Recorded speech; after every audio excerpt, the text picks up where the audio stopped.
السلام عليكم. مرحبا بكم فيديو جديد ووصفه جديده. كنتمنى تلقاكم على خير وبخير وبصحه جيده.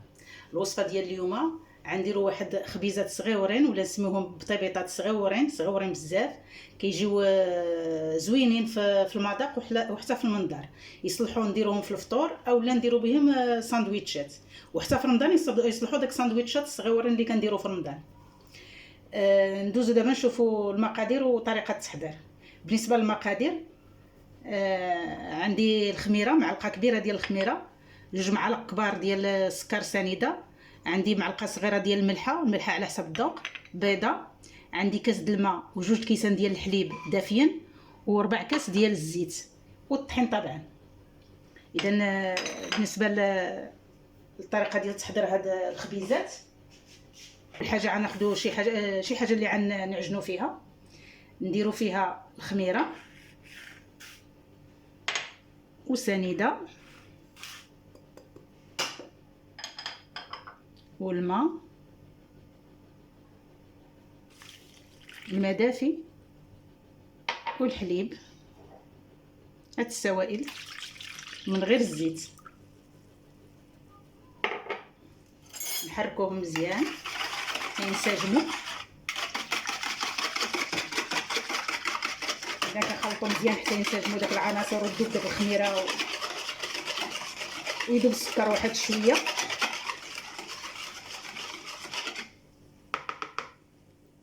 صافي دابا غنغطيها بشي بلاستيك وشي منديل ونحطها فشي بلاصه دافيه حتى تخمر، بالاخص الا كان الجو بارد.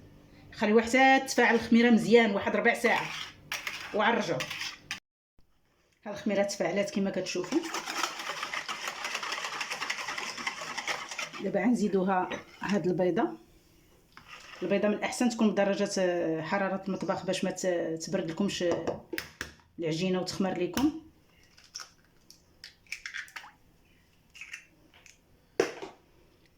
وغنزيدو هاد 4 كاس ديال الزيت، نخلطو مزيان.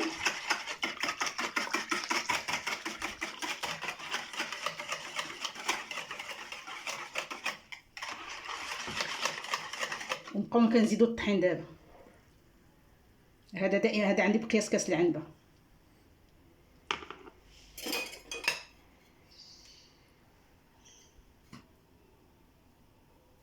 هذاك الكاس الاول وهذا الكاس الثاني، وغنزيد الكاس الثالث.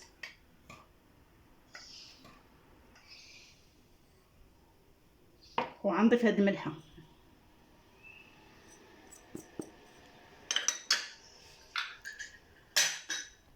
وغنخلطو.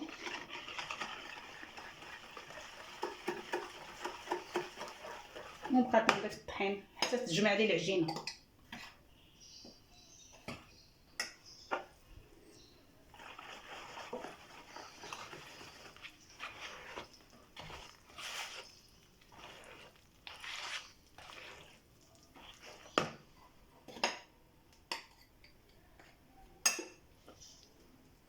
هذا الكاس الخامس، نص كيلو هذا دابا هنايا عندي ديال الطحين. المهم الطحين كتبقاو تخوي حتى كتجمع العجينه.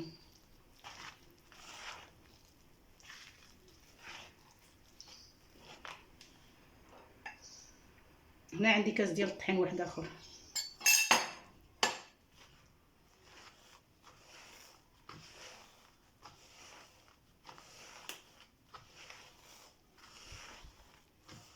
ومازال العجينه كما كتشوفوا خفيفه، مازال غنزيد هاد الطحين. دابا نحيدو هاد الدراب ونديرو بيدينا ونزيدو الطحين شويه بشويه، لان دابا راه بقات كتجمع باش ما نردوهاش عاوتاني قاصحه.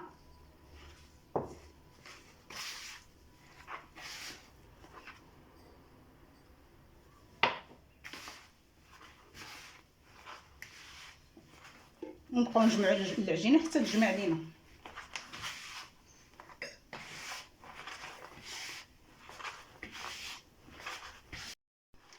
دابا غنهبطوها على سطح العمل باش ندلكوها واحد شويه، ولا بقى شويه ديال الطحين خاصكم عاود تضيفوه. انا غنضيف هنايا شويه ديال الطحين.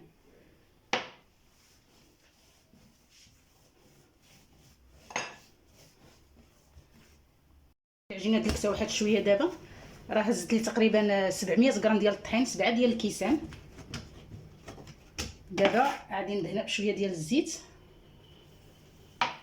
ونخليوها، نغطيوها ببلاستيك وشي منديل ونخليوها تخمر. ها العجينه خمرات، طبعا نفرغوا منها داك الهواء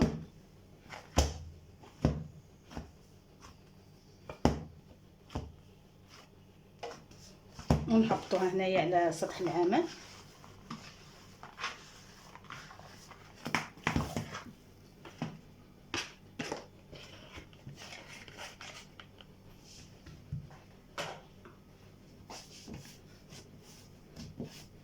ونحاولوا نجمعوها.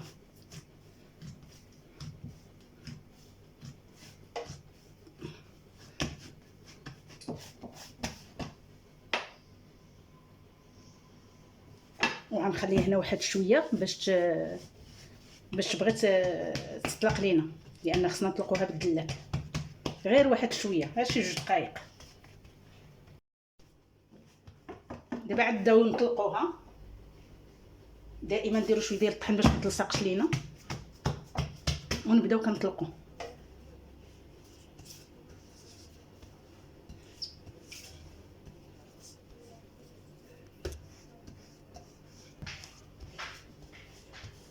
طلقوها مزيان، غير نتوما ما ترقوهاش بزاف، خليوها شويه تكون شويه، ما تكونش رقيقه بزاف، بحال اللي كنطلقوا البطبوط عادي.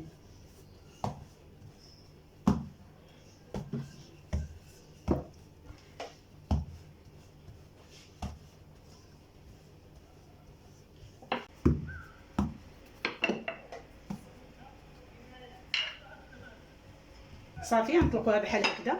هانتوما ماشي رقيقه بزاف، انا قطعتها من هنا لان البوطاجي عندي ما كفاتوش. ودابا غنبداو نقطعوها باي قطعه عندكم، المهم تكون صغيره. غنقطعها بهذه، قطعوها باي قطعه عندكم صغيره نتوما.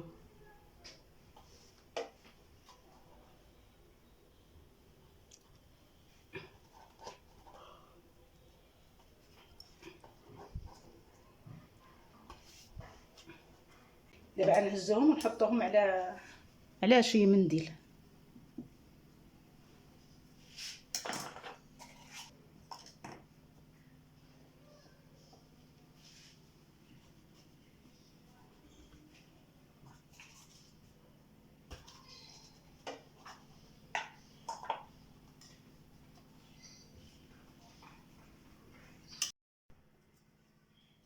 جربوهم، راه كيجيو زوينين في الفطور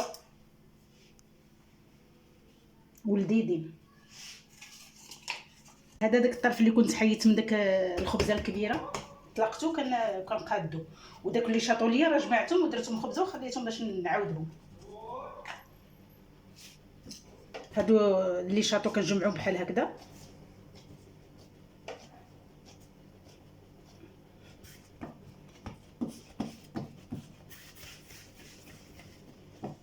وغنحطهم في شي منديل ونجيب هذيك هذه اللي شاطت لي بداك الخبزه الكبيره، ها هي كنت جمعتها وصافي. وغادي نطلقها بنفس الطريقه ونقطعها.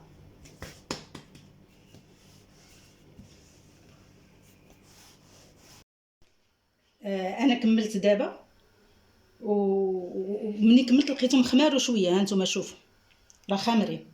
نتوما الا كان حل بارد خليوهم يخمروا واحد شويه. انا دابا غنبدا نطبخ مباشره. هي عندي المقله كتسخن، غادي نحطهم.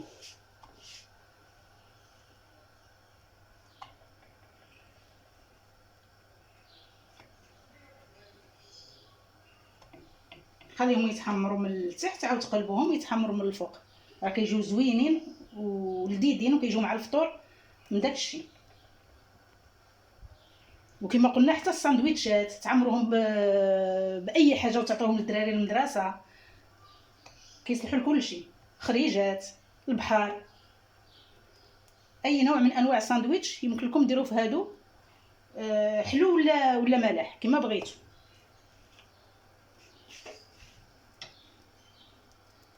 دابا غنقلبو من الجهه الاخرى. شوفوا كيتنفخوا، كيزيدوا يتنفخوا.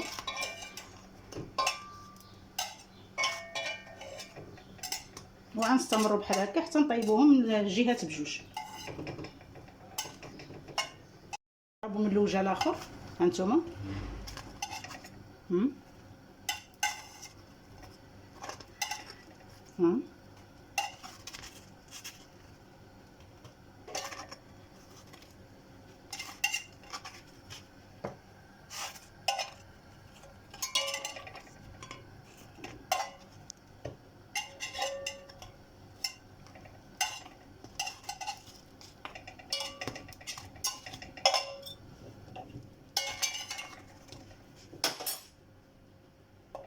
وصافي. وكنحط وحدين اخرين عاوتاني كنعمر المقله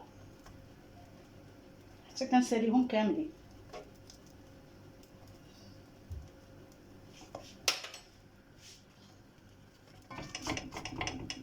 لي هادو الخاره انا كنطيبهم حتى كيطيبوا من التحت، وعاوتاني كنقلبوهم بحال هكذا. ما تقيلوا لا تدوروا فيهم لا والو، كيطيبوا من التحت وقلبوهم كيطيبوا من التحت عاوتاني يطيبوا من الوجه بحال هكذا. واللي طابت كنحط في بلاصه اختها حتى كنسالي. انا دابا ساليت، ما باقي لي ما نحط.